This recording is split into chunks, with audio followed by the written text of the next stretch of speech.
Hello everyone, welcome back to my channel. আশা করছি তোমরা অনেক ভালো আছো, সুস্থ আছো। আজকে কিন্তু প্রচণ্ড রোদ, পুরো গরমও তেমন, কোনো শীতও লাগছে না। দেখতে পাচ্ছ এখন সকাল 8টা বাজে, গায়ে কিন্তু কোনো সোয়েটার চাদর কিছু নেই। আর সেই অবস্থায় আলুগুলো কেটেছি, কেটে নিয়েই ধুয়ে আর এই যে সবাই ঘরের দিকে নিয়ে যাচ্ছি, কারণ কড়াও গরম হয়ে গেছে। আর কড়াইয়ের মধ্যে পেঁয়াজ লঙ্কা সব কিছু কিন্তু রেডি, এবার জাস্ট আলুটা দিয়ে ভাজার পালা।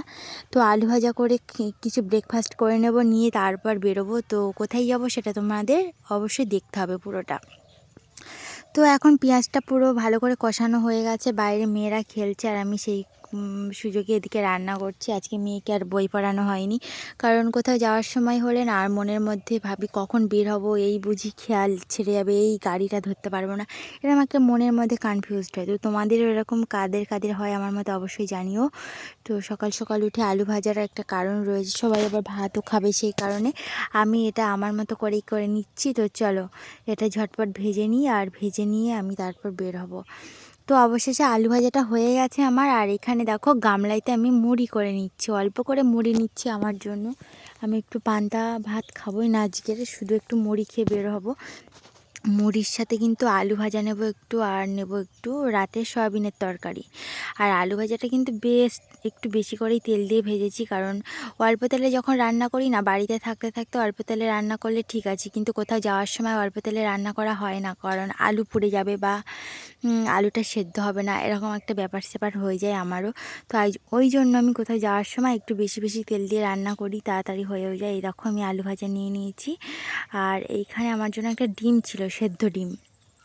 তো এটা দিয়ে এখন খাবো আর খেয়ে নিয়ে বেরিয়ে যাব। তো তোমরা দেখতে থাকো এবারে পুরো ভিডিওটার সাথেই। দেখো মুড়ির সাথে কিন্তু তরকারিও নিয়ে নিয়েছি, আলু সয়াবিনের অল্প করে, আর এটা গরম মশলা দেওয়া ছিল, দারুণ একটা সেন্ট আসছিলো, ওই জন্য আমার ভালো লাগছিলো, ওই জন্য নিয়ে নিলাম। তো চলো খেয়ে নিই, খেয়ে নিয়ে তোমাদের সাথে কথা হবে, আবার বেরিয়ে গিয়ে তোমাদের সাথে কথা হবে। এখন খেয়ে নিয়ে জিনিসপত্র গোছাবো, গুছিয়ে আমি রেডি হয়ে বের হব, মেয়েকে রেডি করাবো, সে প্রচুর খাটেনি।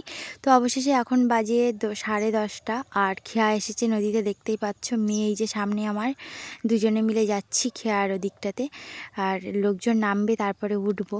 আর এখন সোজা চলে যাব বাবার বাড়িতে, ঠিক আছে, বাবাদের ওখানে যাব। আর বাবাও তো অনেক দিন মেয়েকেও দেখেনি, তার জন্য একটু মন খারাপও হয়ে আছে, আর আমিও তো যাবই। আমিও তো প্রায় সময় তাড়াতাড়ি করে চলে আসি, জানো তো। তো এবারে এক্সাম ছিল, এক্সাম সেরে এই যে শ্বশুরবাড়ি গিয়েছিলাম 2-3 দিনের জন্য। তো ফাইনালি আমরা এখন বাড়ি ফিরেছি প্রায় 2 ঘন্টা বাদে। আমাদের গোসাবায় অনেক কাজকর্ম ছিল, কিছু অফিসের কাজবাজ বা অনেক কিছু, তো সেগুলোর সময় তোমাদের সাথে ভিডিও শেয়ার করতে পারিনি। একেবারে আবার হোটেলে সবজি ভাতও খেয়ে এলাম, খুব খিদেও পেয়েছিল, সকাল থেকে খাইনি বলে বাবা মা আমি আমার মেয়ে 4জনই খেয়ে এসেছিলাম। কিন্তু আসার সময় একটু বিরিয়ানিও নিচ্ছিলাম, বাবা বললো আমি সব খাবো না, আমার জন্য নিস না। আর বাবা তো খাই না, তো দেওয়ার মানে আমরা খাওয়ার সময় একটু ট্রাই করব, বাবাকে অল্প করে দেবো, মাকে দেবো। আমার মা তো এমনিই পছন্দ করে না বিরিয়ানি, কিন্তু আমি আর আমার মেয়ে কিন্তু সবথেকে ফেভারিট পছন্দ করি। তো চলো বিরিয়ানিটা ঝটপট করে খেয়ে নিই। আর বিরিয়ানির সাথেই দেখো স্যালাড দিয়েছে, 3টে শসা দিয়েছে, আর একটা পেঁয়াজ চাকা, বুঝতে পারছো।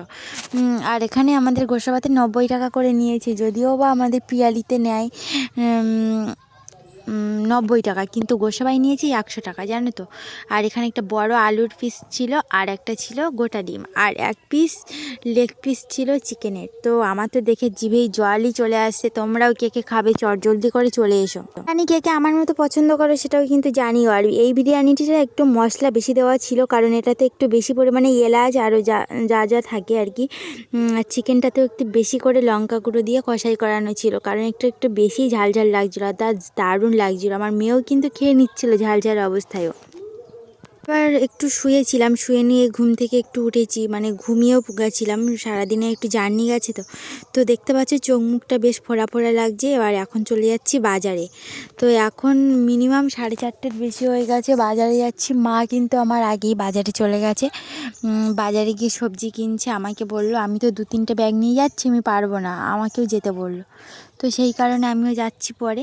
তো এই দেখো বাজারে কিন্তু লোকজন সব বাজার করা শুরু হয়ে গেছে। আর আমাদের এই বাজারটা কিন্তু সোমবার হয় আর বুধবার হয়, তাছাড়াও সবজি পাওয়া যায়, কিন্তু এত পরিমাণে সবজি ওঠে না, দেশি সবজিগুলো, বুঝতে পেরেছ। আর এটা সোমবার বুধবার, আজকে তো বুধবার। তো চলো এখন মা এখানে ফুলকপি নিয়ে নিচ্ছে, আলু নিয়ে নিচ্ছে, বেগুন নিয়ে নিচ্ছে, সব একসাথেই। তো তোমরা পুরো ভিডিওটা সাথে থেকো, আর কেমন লাগলো আজকের ভিডিওটা অবশ্যই জানিও। আর আমাদের বাড়িতে কালকে কিন্তু একটা খুব ধামাকাদার ভিডিও আসতে চলেছে, তোমরা অবশ্যই চ্যানেলে চোখ রেখো। আর কেমন লাগছে আমার ভিডিওগুলো জানিও। আমি কিন্তু আমার নিজের গলায় সবসময় ভয়েস দিই, তো তোমাদের হয়তো নাও পছন্দ হতে পারে সেটাও কমেন্ট বক্সে জানিও।